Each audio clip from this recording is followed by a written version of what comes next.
Porque tu cerebro está programado para buscar un enemigo cuando siente miedo. ¿O por qué proyectas rabia cuando quieres imponer tu criterio?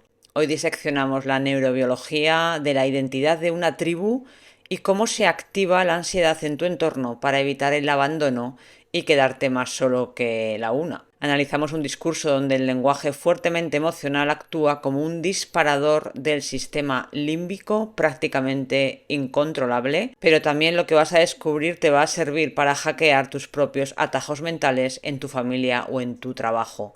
No estamos hablando de política, estamos haciendo una disección de mecanismos de supervivencia y manipulación emocional que operan en las sombras. Te ayudo a ver lo que nadie ve. Empezamos con la disección. Quiero pedirles a las personas migrantes y racializadas que por favor no nos dejen solas con tanto facha. Bueno, esta frase hay que desmenuzarla. Fíjate, es muy breve, ¿no? Pero dice muchas cosas. Lo primero es la contradicción brutal. Está utilizando categorías raciales para combatir precisamente el racismo. Cuando dices racializadas, estás dividiendo a las personas por el color de su piel. Estás haciendo exactamente lo que denuncias en el otro bando. Lo segundo es que te fijes en la ecuación automática. Ella automáticamente un facha es igual a un racista. Lo da por hecho sin justificarlo. Entonces yo te pregunto, ¿por qué vincula automáticamente ser de derechas con ser racista? Bueno, la realidad es que necesita construir un enemigo moral, ¿no? Si el facha es solo alguien con ideas políticas diferentes, el conflicto es negociable. No sé de dónde se saca esta señora que los fachas son racistas. Pero si el facha realmente es un racista, entonces es un enemigo moral y ahí no hay ninguna negociación posible. Es decir, crea un enemigo imaginario.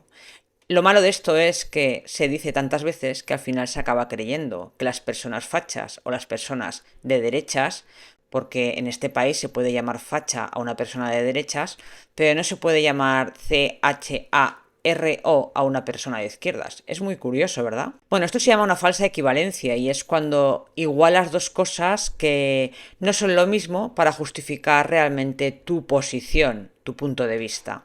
Esto es como cuando dices: quien no está conmigo está contra mí. Aquí dice, si eres de derechas, eres racista, automáticamente te meten en el cajón de racista.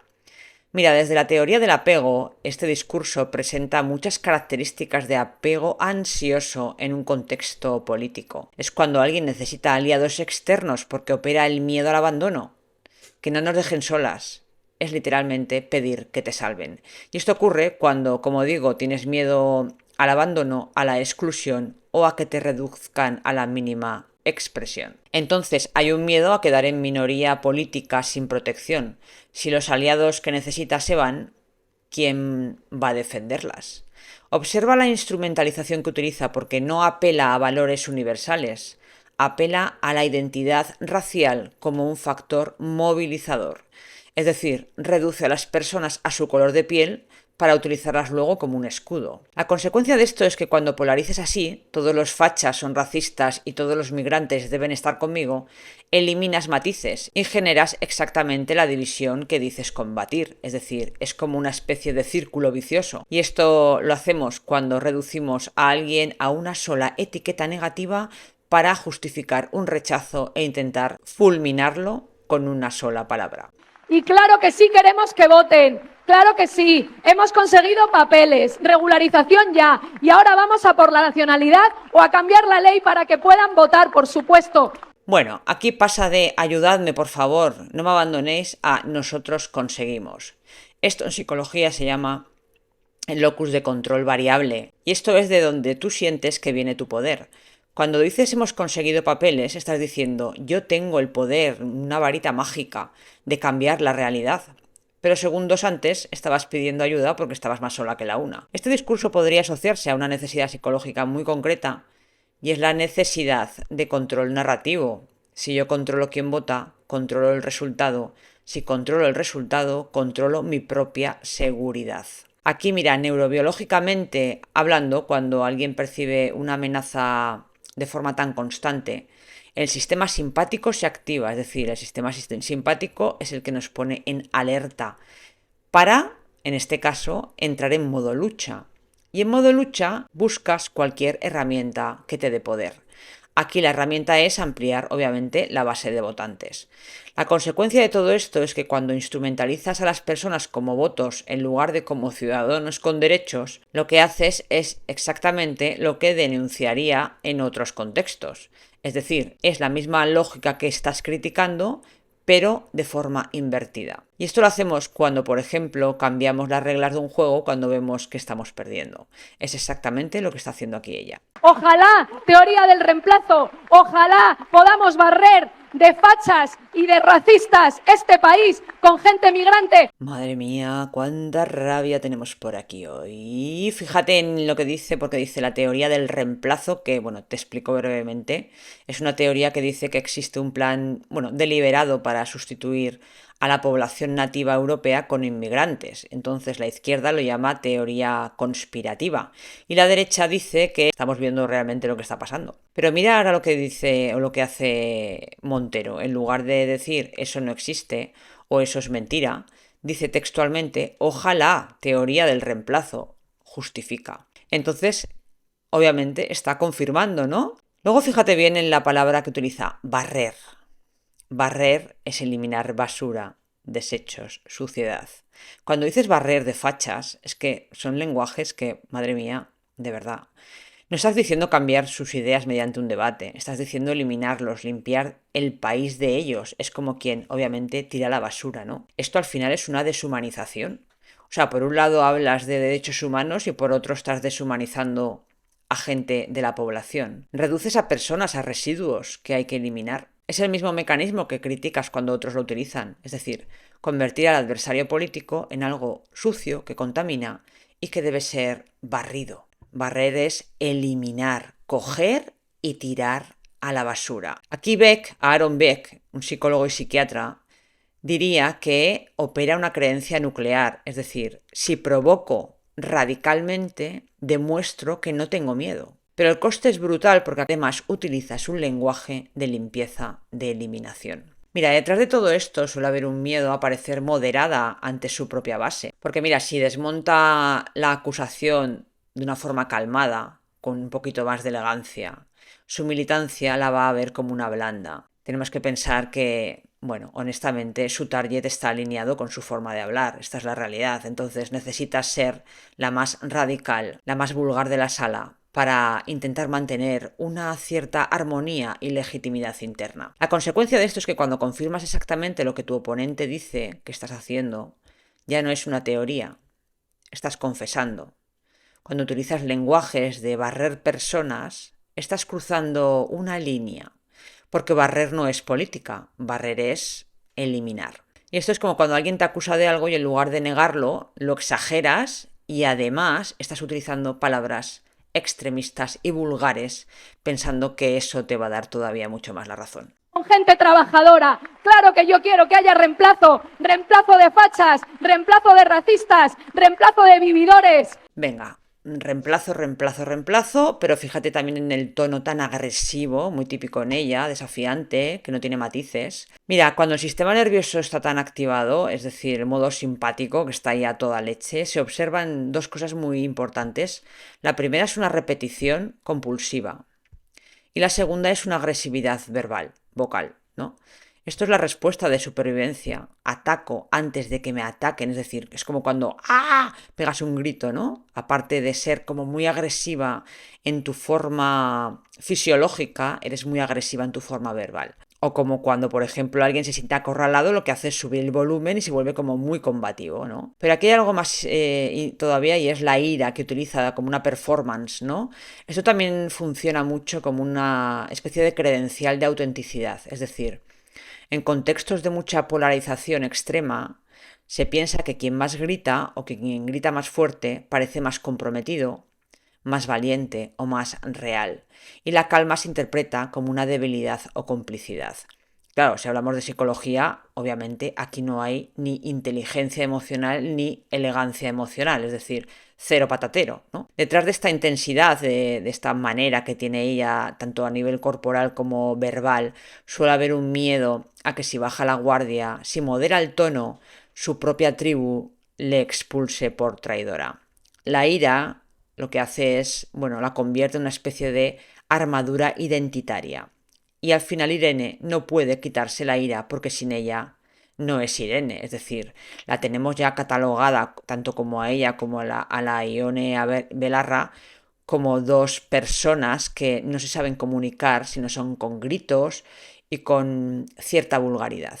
Así que cuando veas esta agresividad constante, piensa que no es solamente o no puede ser solamente una emoción espontánea. Al final es una estrategia de supervivencia para demostrar o intentar demostrar que puede y que tiene la razón. Lo que yo no sé si sabe esta señora, que muchas veces tenemos razón, pero nuestras formas nos la quitan. Ahora fíjate en la escalada de etiquetas que utiliza también: fachas, racistas, vividores.